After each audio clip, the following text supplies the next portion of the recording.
Bonsoir et 2-3 pour François-Guy Bourdin. 3 victoires dans le TGVT 2011 pour le jeune patron de Onouaille et une arrivée triomphale ce midi au terme de la 7e étape chez lui, dans sa commune de Saint-François. De son côté, Wilbon Marcelin conserve sa tunique blanche de leader.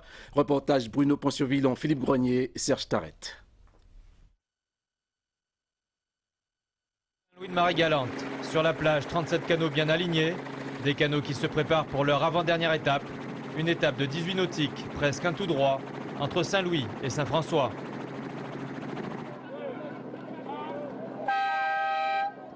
« 9h30, top départ et bon départ pour la flotte, notamment pour... » Alors bon départ Tellier, au fond, Forbin au milieu, 118 à droite. Et quelques minutes plus tard, avec Claude Tellier sur Foot Effet, il y a le bailet de Gilbert Berdier. Avec Jean Forbin sur Navitour, il y a le leader du général provisoire, Wilbon Marcelin sur Amour Saint-Rosien. Également Tristan Comorne sur Bois-Bandé et François-Guy Bourdin sur Onouaille.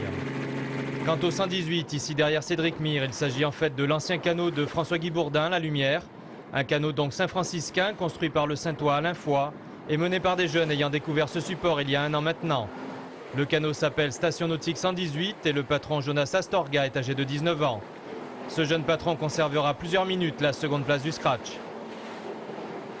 À quelques encablures derrière lui, un autre Saint-Franciscain, Philippe Fiston, le patron du canot Territoire Attitude. Les panneaux de Saint-Francisco sont bien placés, les quasimotos sont faites. On verra arriver pour les éclairs. Pour l'instant, c'est pas gagné. Ok, merci. Et le premier de ces Saint-Franciscains n'est autre que celui qui a déjà 2 victoires à son actif. François-Guy Bourdin et son canot Onouaille, signé Alain Foy, sont à ce moment en tête de flotte. C'est important d'arriver premier à Saint-François. Un peu oui, c'est un peu normal, c'est chez nous, on doit rentrer à la maison. Oh, et après l'étape d'hier, pas trop dur le moral. Ah non, au contraire, ça nous a forgé un peu plus, quoi. Ça nous a soudé un peu plus l'équipe. Ah, les jeunes, ils rentrent avec nous, c'est rien. On essaie que les jeunes rentrent avec nous. Les jeunes, on voudrait qu'ils viennent avec nous. C'est pour ça qu'on est devant. Derrière, vu le manque d'options possibles, on suit le rythme imposé par les premiers. Et déjà, on se fait un petit bilan du TGVT 2011. Il y a des points à faire au niveau de la jauge, c'est tout sérieux à faire. Par exemple, ok, mettre les bons hommes au bon endroit. Ok, quoi d'autre?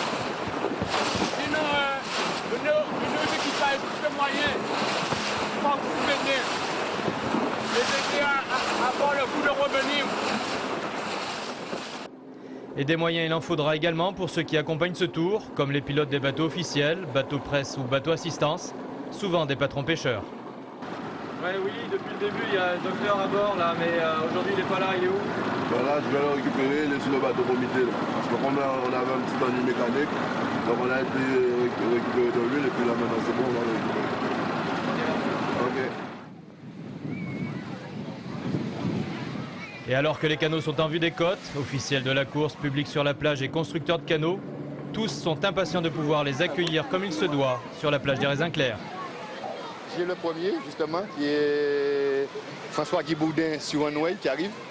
Juste derrière, je vois Cédric Mire. Tu vois, j'ai quand même un œil assez bien. Je vois aussi les petits jeunes. Et on dirait que Bois-Bandé s'est mêlé à la troupe aussi. 2h47 minutes pour... Au final, après 2h47 minutes de sprint, le canot Onouaille remporte sa 3e victoire d'étape. François-Guy Bourdin s'impose à domicile. J'ai même plus rien envie de dire parce que ça me fait plaisir, quoi. Normalement, il aurait pu avoir 4 victoires d'étape là, avec l'histoire du prologue qui s'est trompé. Mais franchement, il me l'a dit qu'il est très fier de ce bateau et qu'il le fera marcher. Et il m'a dit qu'à Saint-François, personne n'arrivera avant François.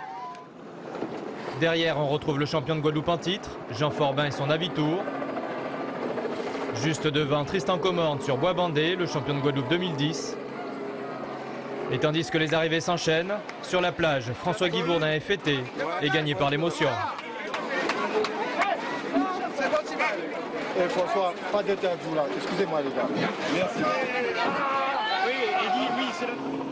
Petit clin d'œil à leur entraîneur Dominique. Le canot Station Nautique 118 terminera sur une belle, très belle 6e place. Jonas Astorga est juste devant, Claude Tellier 7e. Ou encore Wilbon Marcelin 11e sur la ligne. Et toujours leader du classement général provisoire.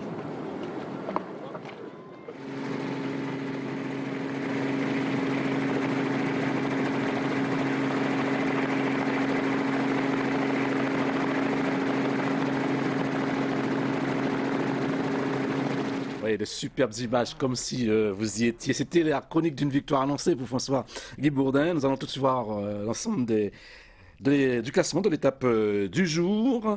Donc, victoire de François Guibourdin devant Jean Forbin, 3e Tristan Comarne, 4e Silence de Cédric Mir. Viennent ensuite Philippe Petit sur Déclic, Station Nautique 118 du jeune Théo Astorga, Foot Effet de Claude Tellier, le Weed de Harry Mariette, Mandelot de Marc Lagier, et puis à la 10e place, Bailey de Gilbert Berdier. Et je vais quand même compléter le classement avec ceux qui sont nos invités tout à l'heure, je vais vous les présenter. Volons-là, donc termine à la 24e place de Robert Berdy, Région Martinique. Et puis 25e, Super Guito Café Édouard de Victor Gonzague. Vous avez bien compris, ils sont donc avec nous ce soir sur le MAG, donc sur le plateau du MAG, les sympathiques Victor Gonzague. Bonsoir Victor.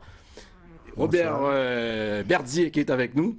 Également, et puis Willy Bissat, le consultant de Guadeloupe Première. Willy, votre appréciation sur cette étape, cette 7e étape?